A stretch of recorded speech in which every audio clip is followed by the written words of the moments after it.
College की जिंदगी ना जाने कितने हाईज और लोज लेकर आती है। मार्क्स, एग्जाम्स और भविष्य का दबाव, और फिर वो सब ऊपर से डिप्रेशन का भी साथ। इस कहानी में एक कॉलेज स्टूडेंट की जिंदगी की स्ट्रगल्स और उनकी जर्नी को देखते हैं। चलो आओ देखते हैं कैसे वो डिप्रेशन से लड़ते हुए अपने रास्ते को ढूंढते हैं। सुरेश पढ़ने में बहुत होशियार था, एग्जाम भी अच्छे गए थे, लेकिन 1 महीने की बीमारी ने उसको आत्महत्या के लिए मजबूर कर दिया। हुआ यूं कि सुरेश होनहार स्टूडेंट था, ठीक ठाक मेहनत करता था और ध्यान से पढ़ता था, जिस कारण उसके अच्छे नंबर आते। इस क्वालिटी को देखते हुए टीचर्स ने समझाया कि तुम MBBS की तैयारी करो। सुरेश को अपने आप पर पूरा भरोसा था। उसने 2 साल मन लगाकर मेहनत की, सब बढ़िया चल रहा था। अचानक साल के अंत में सुरेश को टाइफाइड हो गया और 1.5 महीने तक वह बीमार पड़ा रहा। जब सुरेश ठीक हुआ तो जोर शोर से पढ़ाई में लग गया और किसी तरह कोर्स खत्म करके परीक्षा में शामिल हुआ। रिजल्ट आया तो सुरेश का सिलेक्शन केवल 3 नंबर से रह गया था। शुरू में तो सुरेश संतुष्ट था। टीचर्स ने भी समझाया कि तुम चिंता मत करो, कम तैयारी में तुम अच्छे नंबर लाए हो, अगले साल तुम्हें अच्छे कॉलेज में सीट मिल जाएगी, बस मन लगाकर पढ़ो और मॉक टेस्ट देते जाओ। सुरेश को सब बातें समझ में आ रही थी, चिंता की कोई बात नहीं थी, लेकिन वह खुश नहीं था। उसके जिगरी दोस्त जिनके साथ वह पढ़ता था, वह सब मेडिकल कॉलेज पहुंच गए थे। दोस्तों के व्हाट्सएप स्टेटस पर सफेद कोट वाले फोटो देखकर उसे चिढ़ भी होने लगी थी। जाने अनजाने में सुरेश खुद को दोस्तों से कंपेयर करने लगा, फिर शिकायत करने लगा कि मेरी किस्मत ने साथ नहीं दिया। अब जब कोई छोटी मोटी दिक्कत आती तो सुरेश उसे सुलझाने की बजाय किस्मत को कोसने लगा कि अरे मेरी किस्मत ही खराब है। सुरेश मेहनत तो इस साल भी कर रहा था, घंटों टेबल कुर्सी पर बैठा रहता, लेकिन अब उसका मन पढ़ाई में नहीं लगता। इस बार उसने पूरा कोर्स रिवाइज करके एग्जाम दिया, लेकिन जब 3 महीने बाद रिजल्ट आया तो उसके नंबर पिछले साल से भी कम आए थे। असफलता के कारण सुरेश पूरी तरह फ्रस्ट्रेट हो गया। वह कभी अपनी किस्मत को तो कभी ईश्वर को कोसता रहता। वह बार बार खुद से दोहराता, इतनी मेहनत के बाद भी सिलेक्शन नहीं हुआ, मेरे साथ धोखा हुआ है। वह दिन भर अतीत के बारे में सोचता रहता। अगर कोई टोक दे तो उसे पूरे दिन बुरा लगता और वह बदला लेने की सोचता। उसके बदले व्यवहार के कारण लोगों ने उसे समझाना भी छोड़ दिया था। एक दिन सुरेश पूरी तरह हताश होकर एक पहाड़ की तरफ चल दिया कि ऐसे जीने का क्या मतलब जब मन को चैन नहीं मिल रहा।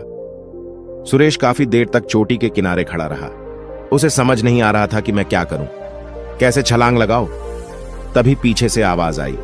पीछे से वह आवाज नहीं, आज्ञा थी। सुरेश के पैर अपने आप पीछे हट गए। उसने पीछे मुड़कर देखा तो एक अधेड़ उम्र का योगी या साधु जैसा दिखने वाला आदमी खड़ा है। योगी तो एक नजर में ही सब कुछ समझ गया था।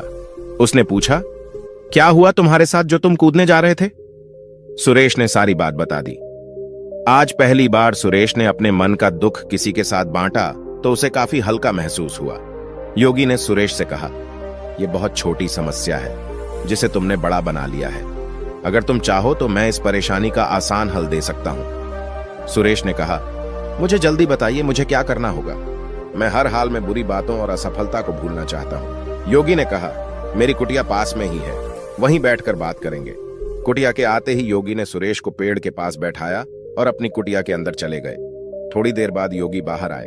उनके हाथ में एक जलता हुआ दीपक था। उन्होंने सुरेश से बोला, हाथ आगे बढ़ाओ और इस दीपक को पकड़ो। योगी ने सुरेश से पूछा, इस दीपक का वजन कितना होगा?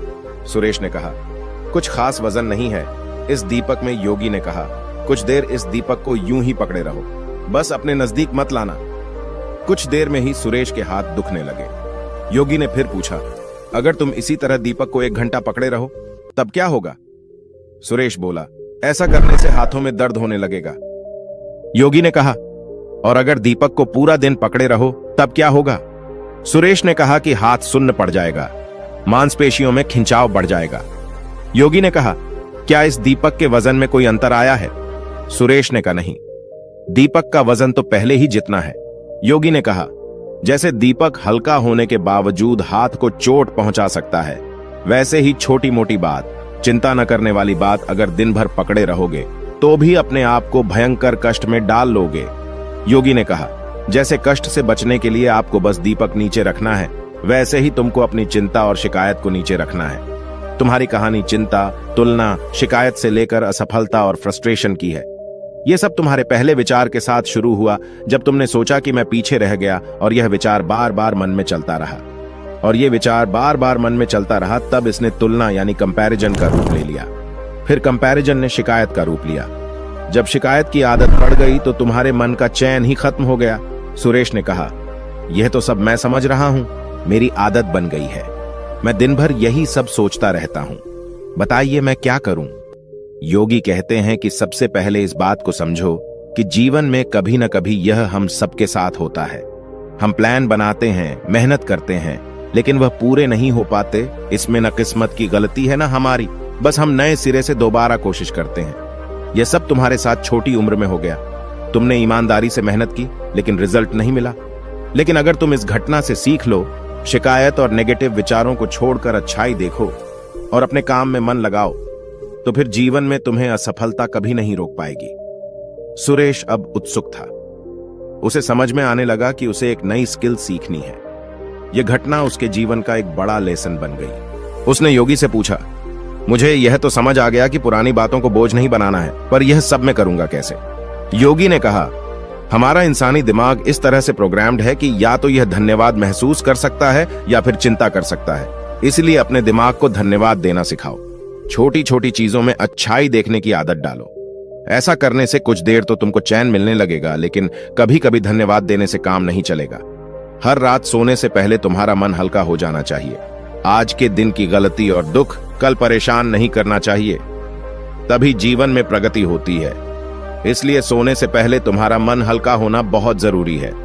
ऐसा करने के लिए हर शाम को वह सभी बातों को लिखना शुरू करो जिनके कारण तुम परेशान थे, और उसके लिए भी धन्यवाद लिख दो।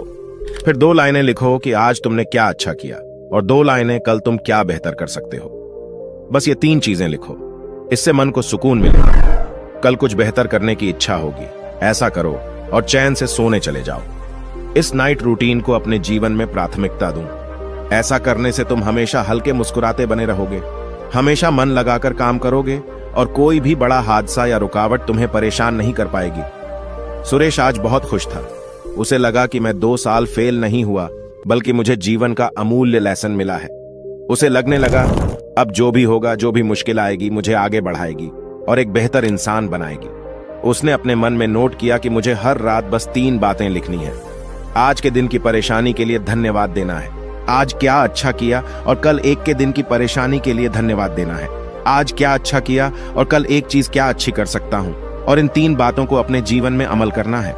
दोस्तों, अगर आपको यह वीडियो पसंद आया तो देखिए हमारी यह वीडियो